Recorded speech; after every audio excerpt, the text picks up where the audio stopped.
Morning. Thank you all for joining us today for the board meeting of the Indiana Housing and Community Development Authority. Before we begin, if we could have our board members and staff introduce themselves. June Midkiff. Andy Place. I'm Jeff Whiteside. Jake Sipe, Executive Director. Tracy Barnes. Kelly Mitchell.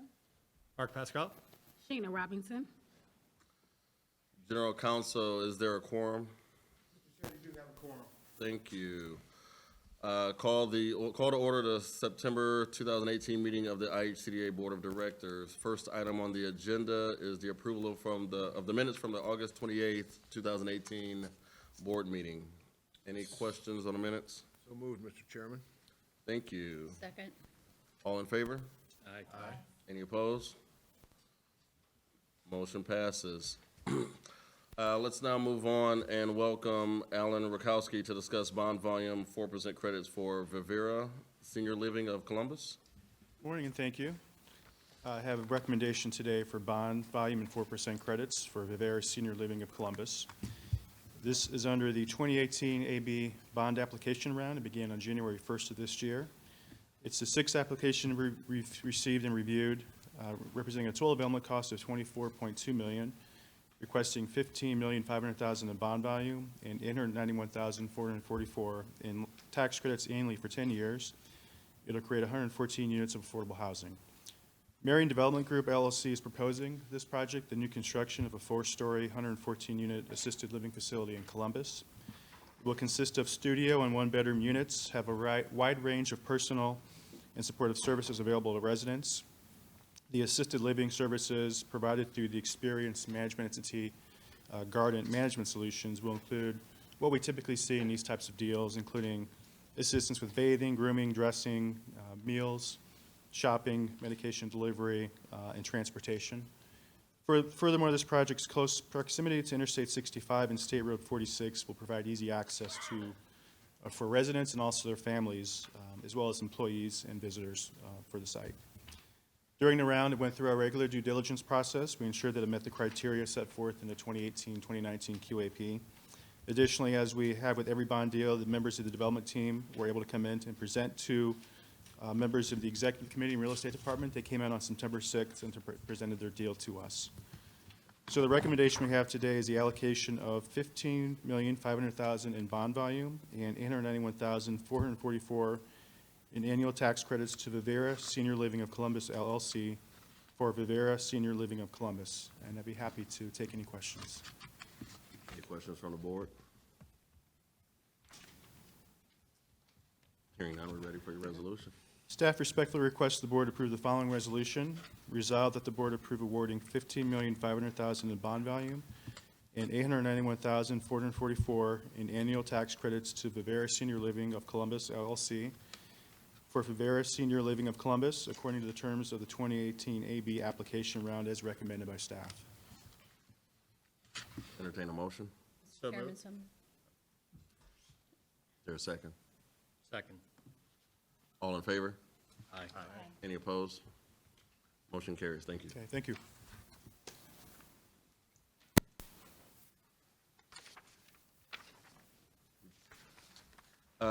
We'll move on to bring up Samantha Spurgo from the Indiana Permanent Supportive Housing Institute for La Casa of Goshen. Good morning.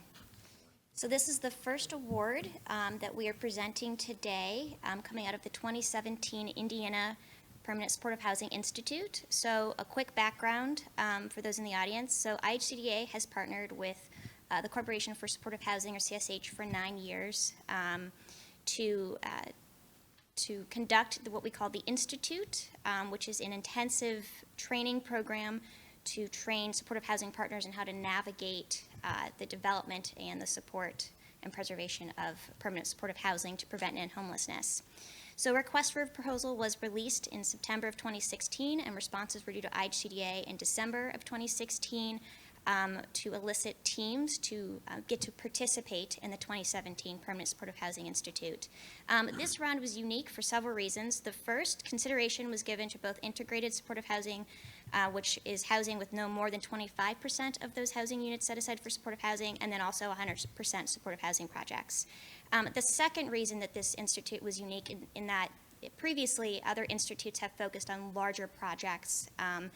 This particular institute was focused on small rural projects with the note that we can continue to move the needle on ending homelessness statewide without just focusing on our urban issues with homelessness.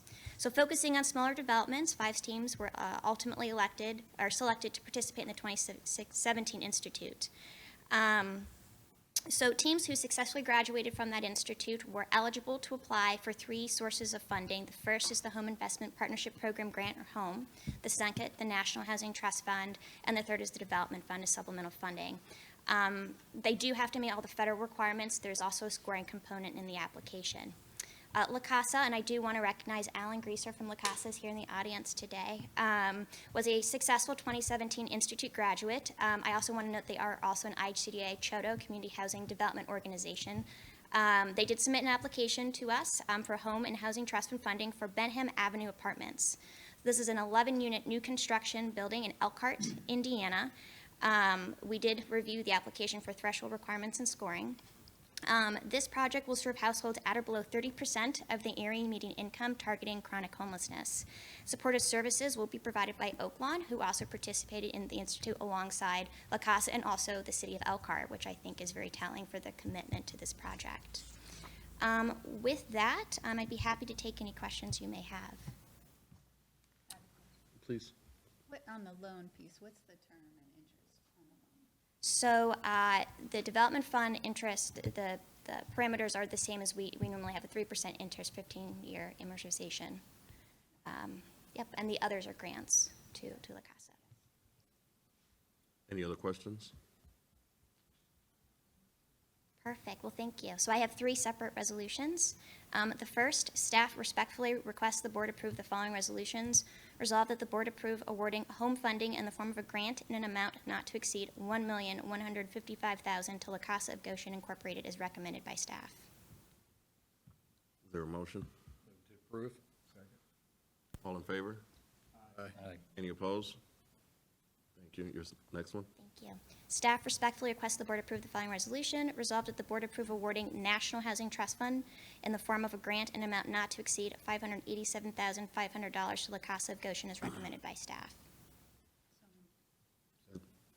All in favor? Aye. Any opposed? Motion carries. Thank you. And lastly, staff respectfully requests the board approve the following resolution. Resolved that the board approve awarding Affordable Housing and Community Development Fund in the form of a loan in an amount not to exceed $227,840 to La Casa of Goshen Incorporated as recommended by staff. Is there a motion? Second. All in favor? Aye. Any opposed? Thank you, Samantha. Thank you very much. Board will recognize Jeff Zongalowicz, hope I did that right, for resolution on project-based voucher award recommendation. Good morning, Board.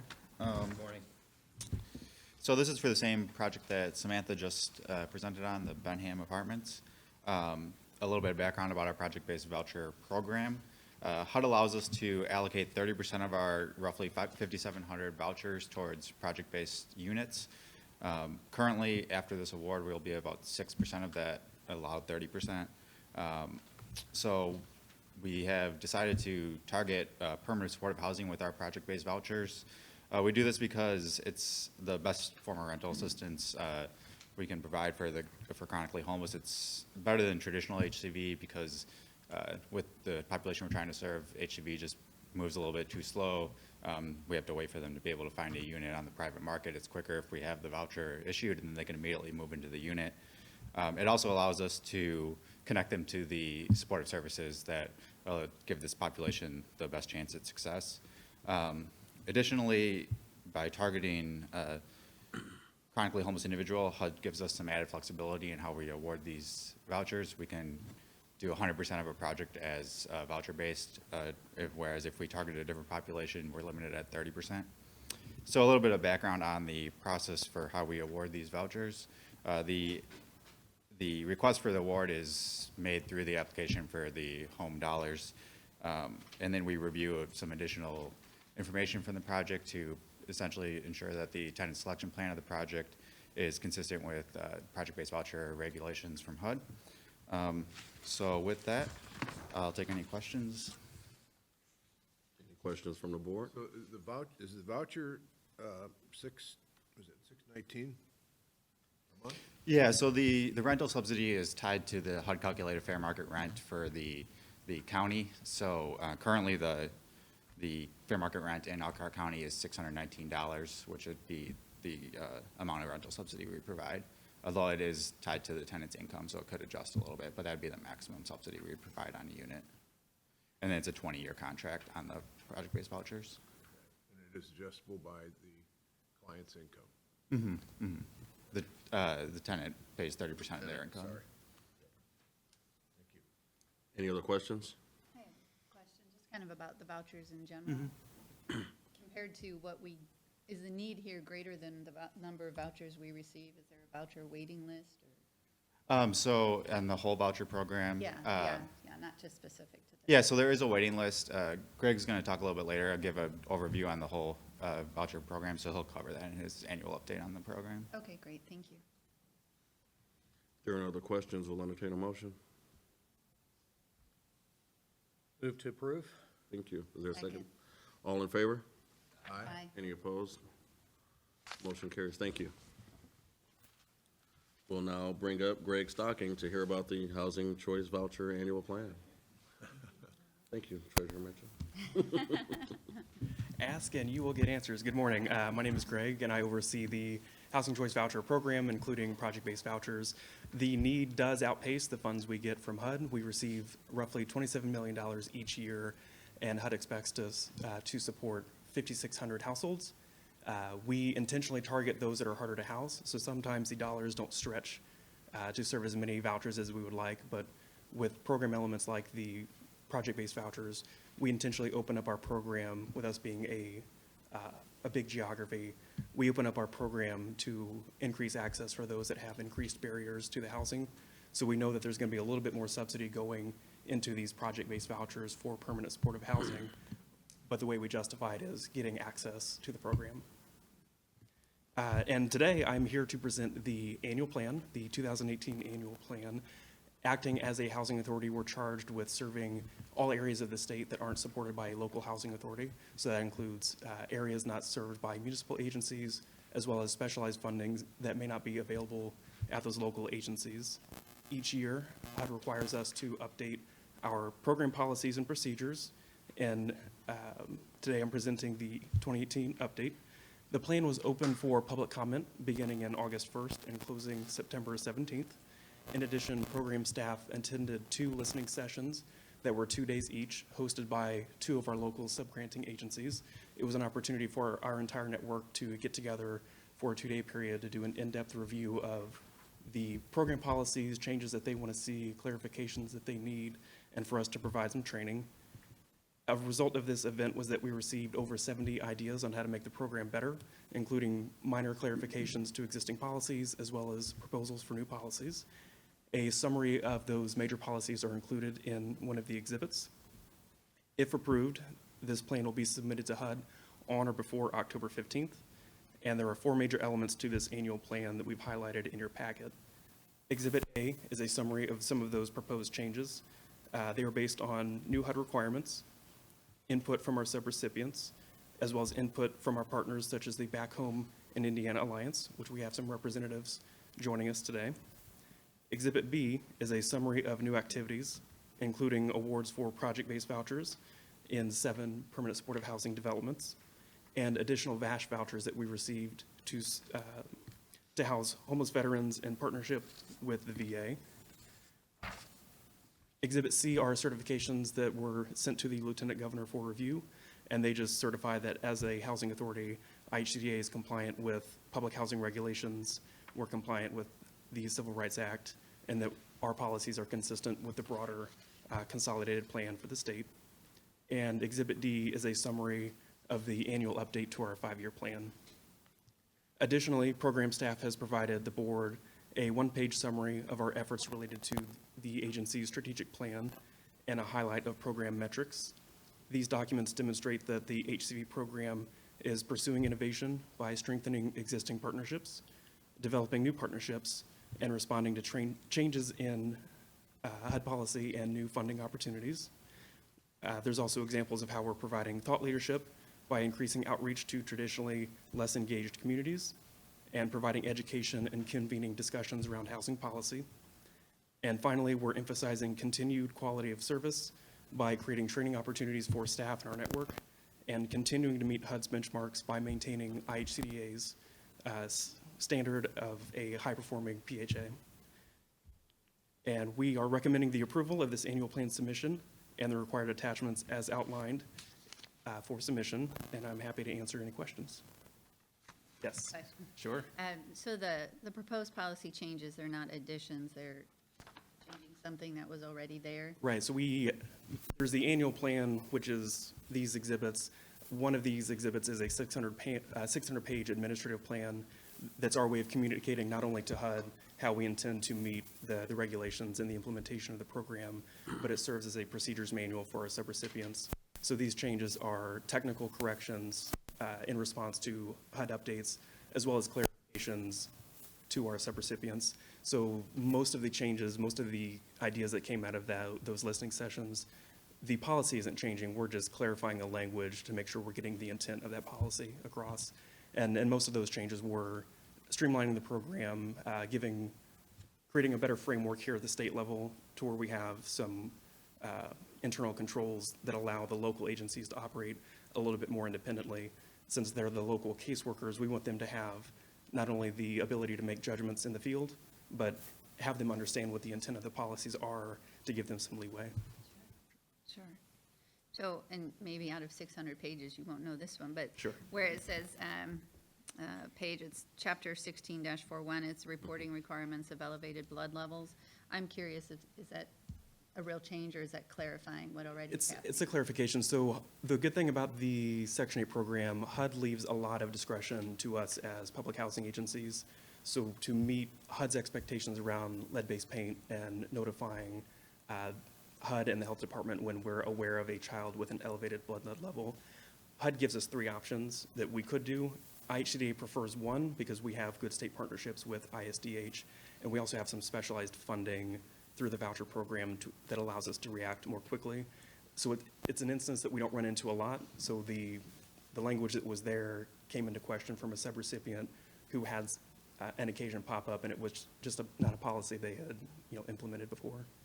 Thank you. Yeah. Along that same line, so is this a more expedient reporting requirement that's being added here with the 5 days? So the 5-day requirement still stands. What it does is it clarifies who needs to alert whom of what and when. So instead of the subrecipient going, should I call my local agency? Should I call ISDH directly? Who am I going to find that can do this lead testing, the risk assessment? We've encouraged them, when this becomes available, contact us, we'll handle it. But it was also an opportunity for us to work with Dave Pugh and Sam Spurgel from IHCDA, who have the lead hazard reduction program, to layer some IHCDA resources, take advantage of relationship that they have with ISDH. Thank you.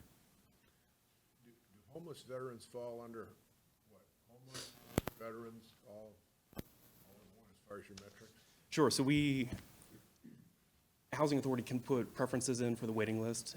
We could operate it as just first in, first out on the waiting list. IHCDA chooses to do preferences. Homelessness is a preference that allows people that apply to elevate more quickly to the top of the list. So they would qualify for preferences under our traditional Housing Choice Voucher program, but we also have specialized funding through the VASH program, where we work in partnership with the VA. Homeless veterans are receiving supportive services and need a more timely housing intervention. They send referrals to us. We've got the voucher waiting for them. So that the percentage of veterans being 9% really could be higher, because there could be some of that. Yeah, so we do, as part of the application process, we do ask them to self-certify if they are a veteran. It's not a requirement to check that box. This is what I know for sure, and that's a combination of our VASH program, some project-based vouchers that are dedicated just for veterans, and then the number that I could pull from the other pool. Thank you. Any other questions? If not, I'll entertain a motion. Motion to accept? Is there a second? Second. All in favor? Aye. Any opposed? We need to hear your resolution, don't we? Right. Yeah, just thought about that. My apologies. Let's, I was going with it. Greg, would you please? I would love to. So staff respectfully requests that the board approve the following resolution. Resolved that the board approve the HCV 2018 annual plan as recommended by staff. Now, can we start that over? Is there a motion? Approval. Second? I'd be happy to second. Thank you. All in favor? Aye. Any opposed? Motion absolutely carries this time. Thank you. Much. We'll now hear from Carmen Lethig on Creating Places Crowd Granting Program and Delegated Authority. Good morning, Board. Good morning. My name is Carmen Lethig, and I'm the placemaking manager here at IHCDA. Today, I'm going to talk about the Creating Places program. Creating Places, just for a little bit of background, is IHCDA's funding program for placemaking projects that help activate underutilized public spaces.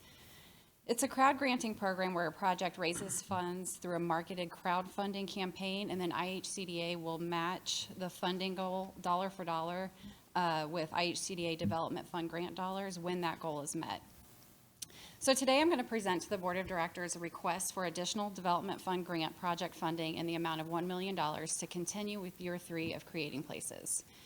Creating Places was initially approved by this board in July of 2016, and then again last year in August 2017, each year for $1 million in project funding. Additionally, each year our program partner Patronicity, and I do have the Indiana Director of Operations for Patronicity, Veronica Watson, is in the audience if we have any questions for her later on. They have also received about $100,000 each program year for program administration. Sorry. So since its inception 2 years ago, 46 project campaigns have launched and completed. Right now, there are 7 projects that are currently raising funds through a campaign, and there are 5 projects approved and waiting to launch their campaign. I have given you an updated Exhibit A that has some of that information. The first one that was in your board packet, Exhibit A, the screenshot of the dashboard, was from September 6th, I think, and as you can see, if you were to compare the two, information does change a lot depending on when campaigns end and come into the program. And so I just want to make sure you had the most updated information. Also, I wrote some notes on there for what each part of the dashboard means. And if you have questions about that, we can talk about that at the end of the presentation. But I wanted you to be able to see some of the information that we get from Patronicity with the administration dollars through the website maintenance. All right, thank you. So some of the projects that we have funded throughout the past 2 years have included things like downtown murals and wayfinding signage, parks and plazas, a preservation tour, a trolley, urban agriculture and related programming, alley activation projects, peace monuments, trails and trail improvement projects, an amphitheater, community art and maker spaces, canoe and kayak launches, new community events, and playground upgrades. Currently, today, there are $211,000 in project funds remain as of today from last year's $1 million project approval or program approval. So I just wanted to quickly point out some of the things that make this program slightly different from some of the other programs that we have here at IHCDA. I mean, the most obvious thing is we utilize crowdfunding and an online application process, which is a little bit different than some of the other programs we have. For IHCDA's real estate programs, it's one of the few programs that we are able to utilize statewide, so there are no communities in Indiana who cannot participate in Creating Places, and we've had various communities apply. I'll talk about that in a minute. It can be utilized by communities of all sizes. So for example, we've done several projects in Indianapolis. Indianapolis has a population of about 860,000 people, our largest metropolitan area. And currently a project in Yeoman, Indiana, which, sad to say, I did not know existed until they started a crowdfunding campaign. And they're currently running a campaign, and they have a population of 137 people. So really, it can be utilized by anyone who has the desire to make it completed and successful. The program does garner a lot of positive media attention on a daily basis for IHCDA, and more importantly, for all the people doing really good work in their communities. So from October 2016 to June 2018, news media of the program reached about 221 million people. So that's an opportunity for IHCDA and Patronicity to really talk about all the great work that is happening in our state. Personally, I've done a radio show on WFYI, I've done podcasts and magazines, and I have done 2 TV interviews, both of which I was cut out on the final product. So I'm not bragging. And also, I was replaced by a chicken in one of those. So it's okay. I have a face only a mother could love, apparently. So I also want to say that it has allowed Veronica and I to speak in front of a variety of new audiences, which has been really exciting. So we've been able to talk about creating places, what placemaking is, and also to brag about what all of the other communities in Indiana are doing. We've done presentations for bike and pedestrian professionals, landscape architects, historic preservation professionals, librarians, and high school students from Indiana Mayor's Youth Councils. So it's been really cool to be able to kind of just brag about the program. And finally, this application process is very streamlined. Most of the work happens up front in the communities, and then Veronica works with them probably, I would say, on average, a couple weeks to a couple months to make sure that their project is ready to really raise those funds once their project goes live, because they only have 30 to 60 days to raise those funds, so they have to be really prepared. And so, what was the other thing? I'm sorry. And the application approval process is also very streamlined. It all happens online, and it has to be done within 3 days by me, Jake Sipe, and Matt Rayburn here at IHCDA, and it's all done online, like I said. And so that brings me to my second request, that I am requesting that staff has delegated authority to approve the Creating Places projects as they come in. I will still give quarterly updates as to the progress of the program. Again, I gave you the copy of the dashboard, and I'm happy to take any questions that you might have. I'm just curious, what's the average donation? Oh, the average donation. I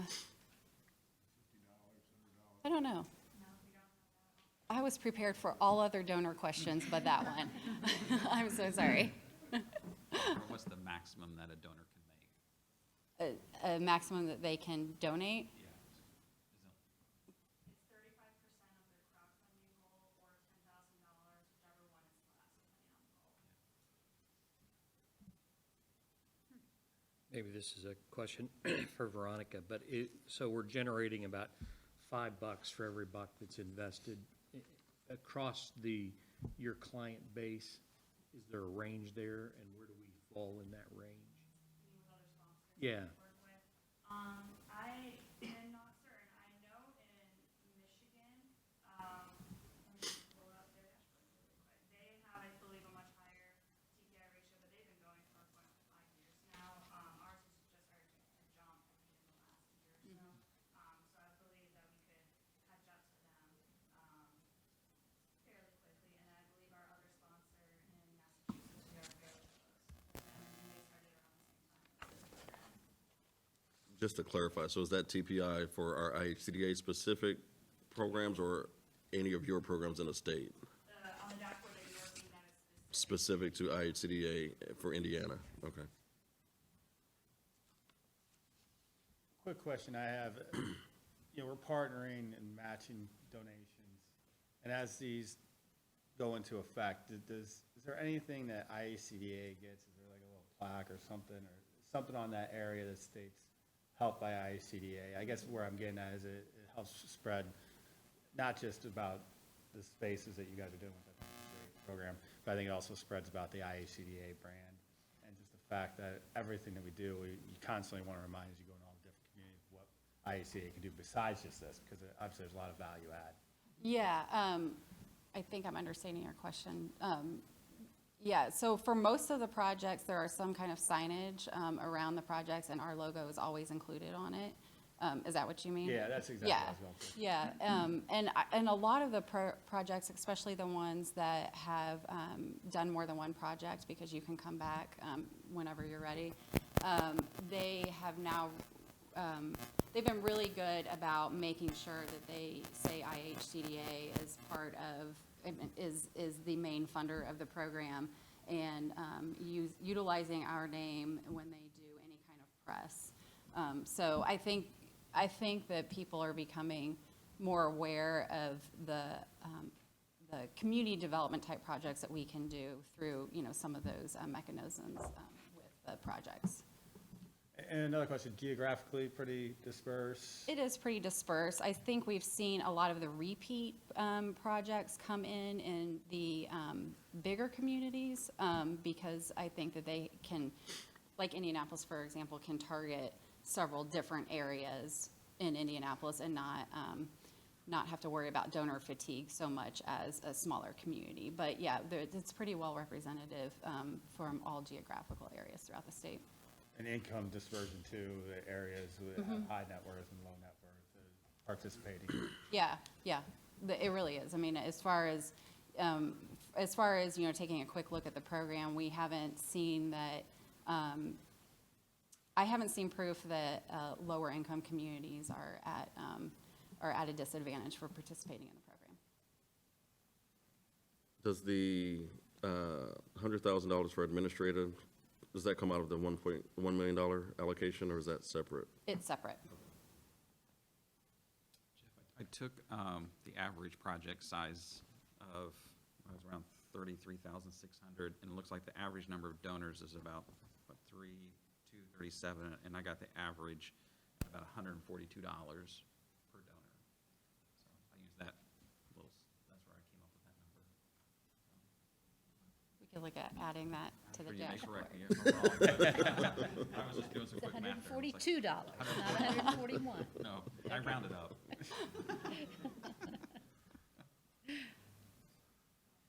Any other questions? I just think it's a neat idea. Yeah. Right. I know a number of communities have gotten some very good value out of just placemaking as well, but even some much-needed improvements and developments to help with their overall quality of place for their small communities, like, was it Yeoman or wherever that may be, and the 137 residents there. I looked it up. It is northwest of Lafayette, northeast of Lafayette, northwest of Delphi. They're definitely getting value from the small amount of money that IHCDA is contributing. They activated the community to have a lot of activities too. We've seen that as well, in addition to helping them raise the funds and. Yep. Community engagement continues to be a large, growing need for states across the nation, and so this is a good catalyst for Indiana. If no other comments or questions, we'll hear your resolution. Okay. The first one is resolve that the board authorizes IHCDA staff to take all actions necessary to approve the allocation of the crowdfunding grants, provided that the board is informed of all crowdfunding awards on a quarterly basis as recommended by staff. So moved. Second. Any questions? All in favor? Aye. Any opposed? Motion carries. Your next one. Staff respectfully requests that the board approve the following resolution. Resolve that the board approves the allocation of development funds in the form of grants in an amount not to exceed $1 million as recommended by staff. Second. What happens to the 200,000 left over from last year? We'll utilize it before we go into the next million. Yep. Any other questions? All in favor? Aye. Any opposed? Motion carries. Thank you, Carmen. Thank you. I don't think those resolutions were actually in our packet to read, by the way. I mean, unless you guys had them, I just Should had be, this. yeah. They are in mine. They are Page in yours? 19. 19 Oh, and they're 32. before this one. Got it. Thank you, found them. Here. Thanks, Carmen. We'll we'll invite up Lauren Perry for information on the 2018 Individual Development Account Program. Good morning, Board. Good I'm morning. here to discuss our next round of individual development accounts. Because federal funding for the IDA program has ended, this year I'm here to request approval for the release of state funds.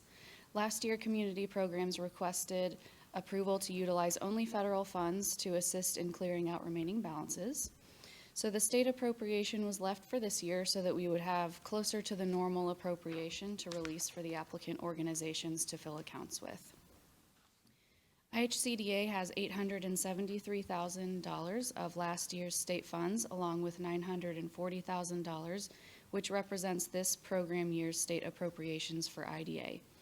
This round will be 3 years instead of 5, with a 3-to-1 match rate, a maximum of $4,500 per account, and $500 to administer each account. We anticipate the outcomes of these policy changes to include easier recruitment, faster return on savings and the ability to purchase assets, decreased difficulty in reporting from administering agencies, and less cumbersome internal tracking. Income levels of eligible participants may not exceed 200% of the federal poverty level as usual. I would also like to note that this program round will continue until 2021, not 2022, as noted in the board memo. We released the program applications in July of 2018. All applications were reviewed according to the applicant's capacity to support program administrative duties, facilitate participant recruitment, the history of administrating similar programs, past IDA performance, established partnerships with banks, target population, capacity to take on new accounts, and federal and state compliance. Agency allocations were additionally determined upon whether an agency was a first-time applicant, its history filling previously allocated accounts, and if the organization had a current waiting list. IHCDA received 27 applications, one of which was a new applicant, and one of which did not provide a complete application and was disqualified. That organization was Mapleton Fall Creek. The total number of requested accounts was 456, and with the funding at hand, we were able to fill about 320 accounts. In order to be fair across the board for the participants, we multiplied the request by 0.69, which represented the percentage of requests against the total allocation available. Accordingly, staff recommends awarding IDA funding in an aggregate amount not to exceed $1,749,000 to the applicants as set forth in Table A of the board memo to administer the IDA program ending on August 30th, 2021. I will now be happy to take any questions. So this is all state funding then, Yes. so the federal funding does not exist? The federal funding, it still is going on because those programs were over 5 years, but it's been obligated and it will end coming up here in a year or two, depending on when it started. And the state's still showing full support for continuing the program? Seems to be. Just personally, being in finance, I think it's a really neat program. Again, just because the idea of this skill set is so huge just for surviving in today's world. So, I think it's great, and I hope the support continues. Definitely. Is this paid in a lump sum, or is it divided over the 3 years? It's matched according to when the participant deposits into the account, so it is spread over the course. Now, if the participant wanted to make their deposit all in 1 year, get the match, and then do their asset purchase, that is allowable.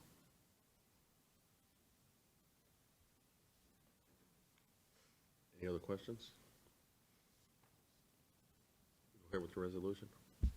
Staff respectfully requests the board approve the following resolution. Resolved that the board approve awarding the 26 applicants as set forth in Table A, IDA funding in the aggregate amount not to exceed $1,749,000 to be used to administer the IDA program as recommended by staff.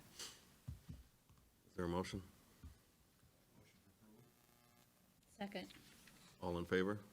Aye. Any opposed? Motion carries. Thank you. Thank you. We'll bring up Mary Beth Watt for a report on continuum of care. Thank you. Good morning.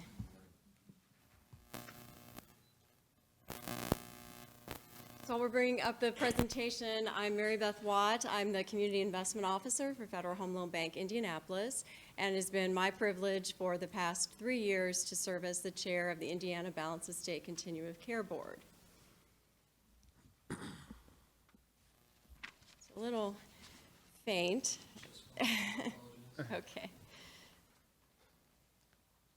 So early in 2018, we completed a strategic planning process. One of the things that came out of that strategic plan is to establish our core purpose, which is to empower communities to end homelessness. So we wanted a strong strategic plan so that we have goals and strategies that we can assign to people and to committees.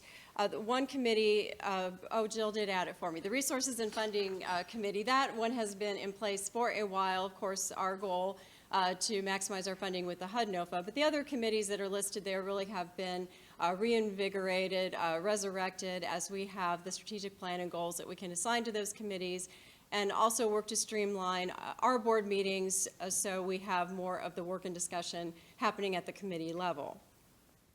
Also related to board governance, we've been working with the regional planning councils to have MOUs signed with each region.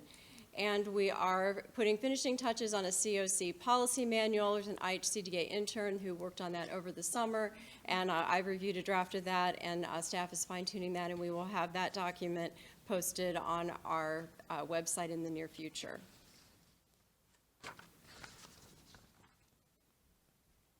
So we also work with IHCDA on the emergency shelter grants. So one of our strategic planning goals is to be improving that collaboration, performance initiatives, requirement that we know what our ESG cities are funding, working to have representation from ESG cities on the Continuum of Care Board. And so recently started to have quarterly calls and develop some plans.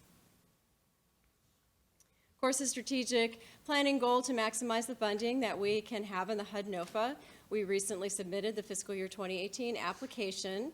I have some highlights shown for you here. One of the things we did this year that we've been talking about and giving notice to our agencies is that organizations that were not fully utilizing their funding, that we were going to reduce that and reallocate. So in June, we had sent letters depending on how percentage of your funding that you had not utilized, a percentage that we were going to reduce. The organizations had a chance to appeal and say how they were going to use the funding. So most of them were reallocated, and that gave us some dollars to put in for some new coordinated entry projects, new permanent supportive housing, rapid rehousing projects. And then there was an opportunity with the NOFA this year to have new projects for domestic violence with some coordinated entry money and some possibility for some statewide funding. So that was our total request for the year, and that application's been submitted, and we'll look forward to hearing the results of that. Training is an ongoing need, so we've been working a lot this year. You can see some consultants that we worked with, trying to ensure that we have compliance. There's staff turnover. We need to educate new providers. Also, for the first time, we collaborated with the Indianapolis COC on a statewide housing and homelessness conference that took place in August. That was very well received. We outgrew the venue the first year.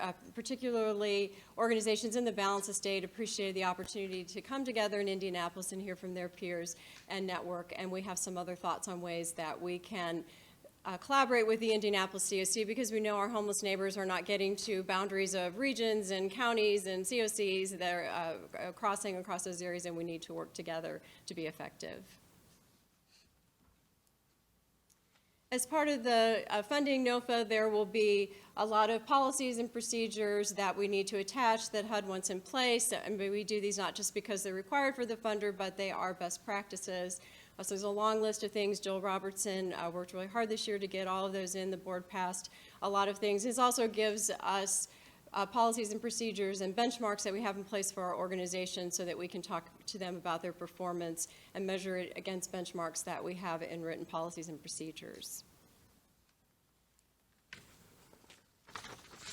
Coordinated entry, we've been talking about that for several years and trying to fully implement that in the balance of state. So that was a goal of this year as part of our strategic plan, have full implementation for permanent supportive housing and rapid rehousing. We have some policy manual procedure changes that the board will approve when it meets next week. And so these will, again, as I said, with our policies and procedures in place, give us some benchmarks for our organization so we can begin evaluating coordinated entry. Also working with domestic violence providers on how we can have coordinated entry work for those in our continuum that are victims of domestic violence. And then priorities we look to 2019 will be diversion training, if the opportunity that we would have to divert people before they would be on listen and go through the coordinated entry process. Another goal of our strategic plan, kind of ongoing goal, is to make sure that we are communicating well with our regional chairs, since we're working with the balance of state and all of the counties except for Marion County and Indianapolis. We have a board member, Pam Isaac, who helps coordinate with all of the regional chairs, and we provide at least 2 meetings a year with all of the regional chairs and Development Day to address issues and provide training and bring in speakers, topics that would be in interest to our regional chairs. So looking ahead to 2019, things that we have planned, we know there's certainly a connection between homelessness and community mental health, and so we're working to partner with those mental health providers or crosswalk of services and a Medicaid academy, looking at the length of time for rapid rehousing assistance and what is the appropriate audience. And we'll also start next week having discussions with the board about move-on concepts. So to the extent that we have residents in permanent supportive housing that are stabilized, that is their Section 8 voucher or another housing that they can move on to, that will open up those units to those who really need those wraparound services to support their housing and to become stably housed. With that high-level update, what questions can I answer for you about the COC board? Questions? I just have one comment. As a former employee of the Federal Home Loan Bank, I can tell you that Mary Beth Watt and her team, part of the community investment program, do an absolutely fabulous job, and it's great to have a partnership with an organization that big and that strong and committed to the community. So again, I have background knowledge, but it's great having a partner like the Federal Home Loan Bank. Thank you, Mark. There are no other questions. Thank you for your report. Right. Thank you for your support of the COC board. Absolutely. We'll pass it over to Jake Sipe for his executive director report. Okay. Well, thanks you, board, for having us host the board meeting at the Indiana Housing Conference this year.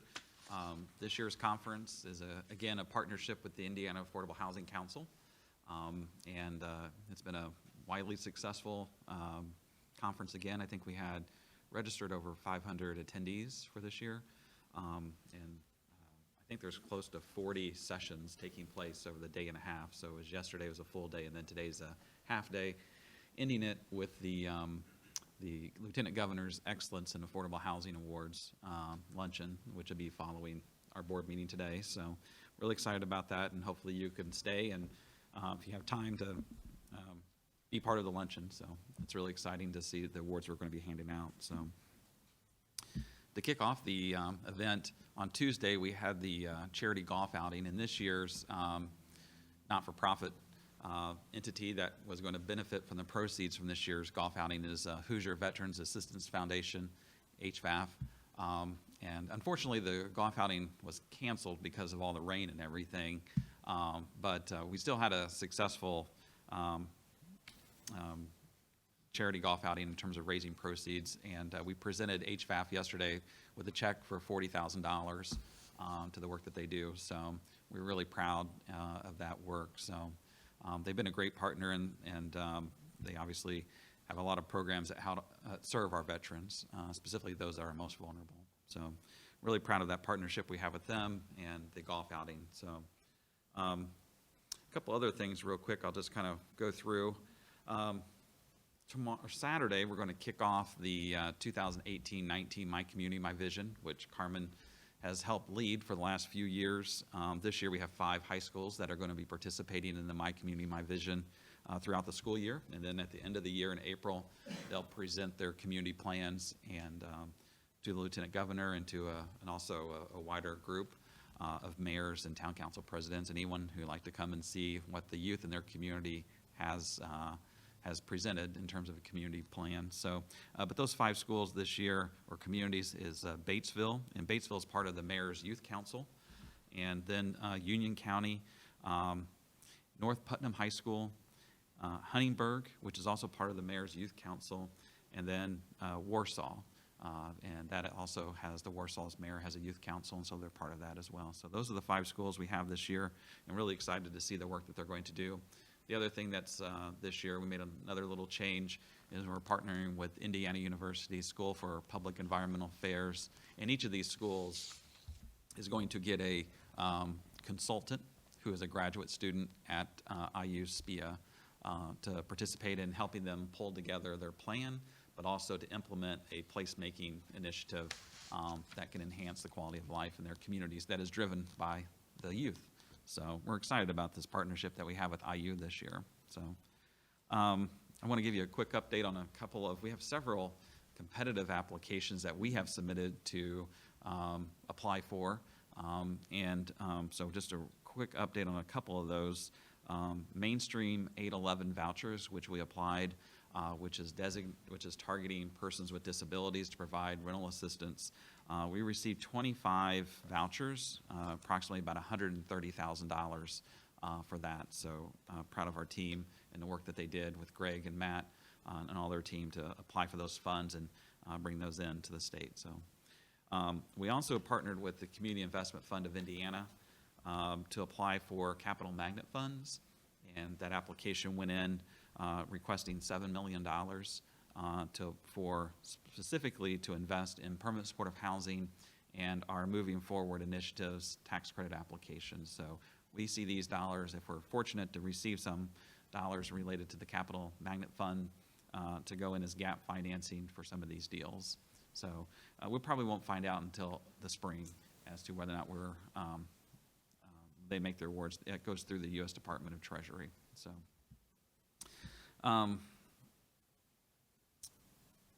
Let's see here. What else do we have? A couple other things real quick.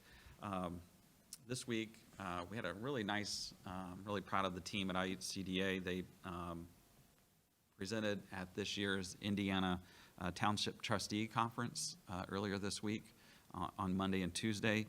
Kylene spoke really on the homelessness issues and the data around homelessness in our state at the trustee conference. And then Samantha Spergel, who's here, she spoke about and provided information on our owner-occupied rehab program and the lead-based paint initiative that we have at IHCDA.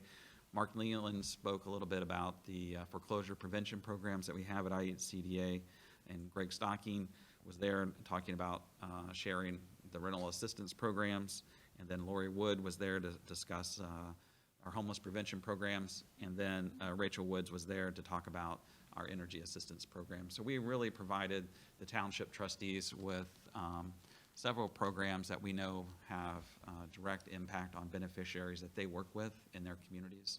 So being able to be invited and to share that information with the township trustees, I think, was really helpful. And so, also last week, I had a unique opportunity to sit on a panel with the Indy East Peer Exchange, which is hosted by the U.S. Department of Education and through the John H. Bonner Center. And the work that we have done over there in the Promise Zone, IHCDA has been a big partner with the Promise Zone here in Indianapolis and also the one in Evansville. But U.S. Department of Education wanted to host an event there to look at how education and poverty and housing are kind of coming together. So I had an opportunity to talk a little bit about the Moving Forward initiative with the Bonner Center and the Community Action of Greater Indianapolis and that partnership to build affordable housing that's really right across the street from the Thomas H. Gregg Elementary School. It's a neighborhood school, and that development is targeting single parents, but one of the largest issues that they have there in that school is mobility rate. And the children that are going there move in and out. And one of the main reasons is because of the lack of affordable and safe housing. So being able to develop some affordable housing literally right across the street that is going to be energy, we're going to have solar panels, things about transportation in terms of walkability, bicycles. So all that's being developed there, and so our moving forward initiative there, they asked me to come and speak a little bit more about that. So I was really excited to share kind of the work that IHCDA is doing and the partnerships that we have developed through our Promise Zone initiatives, and I think Samantha Spurkle's been a great leader in that in Evansville and here in Indianapolis, so that was great. So that pretty much sums up my executive update. Next month, our board meeting is going to be in Greenwood at the Gables. It's a brand-new development, and they're still under construction, but the clubhouse and everything will be done, be ready for us. I don't know if they'll be having people moving in, so, but it's right off of 135 in Smith Valley in Greenwood. So we're excited to be able to have our board meeting at that site. So you'll be able to see firsthand, this is a 4% bond transaction that is just wrapping up construction, so. Any questions? Any other business to come before the board? Mr. Stewart, have you confirmed that we've approved the minutes at the beginning, did we correct? Okay. If that's all, we'll entertain a motion to adjourn. So moved. Any second? Second. All in favor? Aye. Motion carries. Thank you all.